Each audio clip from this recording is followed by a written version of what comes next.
here, and my video editing software also has a nasty habit of crashing when you try to adjust audio levels, so needless to say that wasn't going to go well for me. So for the sake of my sanity, I just cut out the sound. I'm sorry if anybody is deeply saddened by that, but it's what had to be done. So there we do see Raz coming again, and now we have the next boss, and this is actually one of the better bosses I've seen so far. His name is Karsh Steelbender, and it has some very interesting mechanics. We actually wiped here my first time through, and that was good. I've almost never wiped in a 5-man unless somebody does something really stupid, so it was fun to see that. You do have these guys, the conflagrations. You want to clear them out beforehand because they will shoot fire into the quicksilvers. Normally the quicksilvers just sit there and do nothing, but if the conflagrations are nearby, they will give them that little buff and make them all red and fiery like that, at which point they'll start doing massive fire damage to everybody. So you want to clear out the conflagrations before you go and engage Karsh. Now, Karsh right now has, like, super plated obsidian armor or something awesome sounding like that. Right here I was lagging out horrendously because there was so much going on, so I turned my graphics settings down a little bit. But he has, like, some special armor, so you need to get rid of that armor. The way you do that is by having your tank kite him through the middle of that giant fire pillar there, and that will cause his armor to become superheated, at which point you can damage him normally.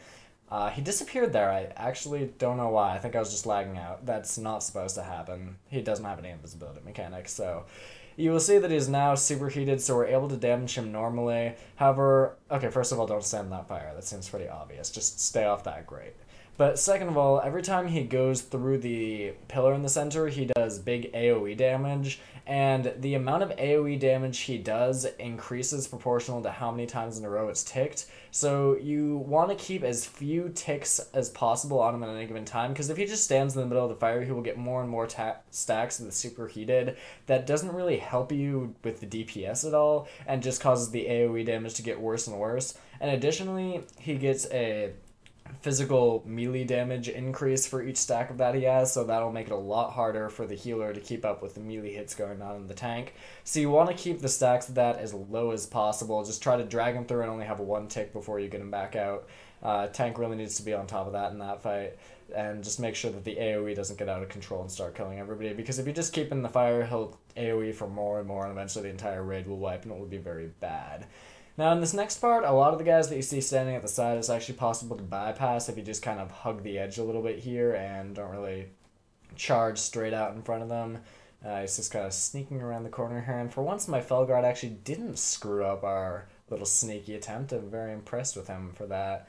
These guys, again, nothing special. They're standard dungeon trash. Pretty easy to just nuke them down. Not a whole lot you have to be concerned about. And we are coming up on the next boss. Okay, that actually, I don't know who cast that, but as you will see, that frost there, I didn't realize that that was bad, and so I stood in it, and then I suddenly got frozen and took massive damage. So yeah, don't stand in the frost. I want to say that was our mage that cast that, but I don't know why their mage would have the spell that hurts me. Anyway, here we have the next thing. She has beauty. It reminds me of somebody from Upper Blackrock Spire.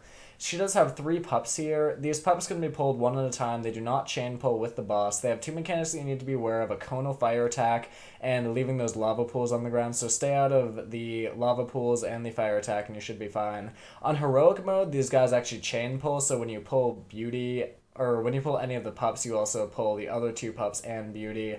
On normal mode, you can pull them one at a time. We do pull 2 of them here just by accident, but it's entirely possible to both deal with that and to pull them one at a time.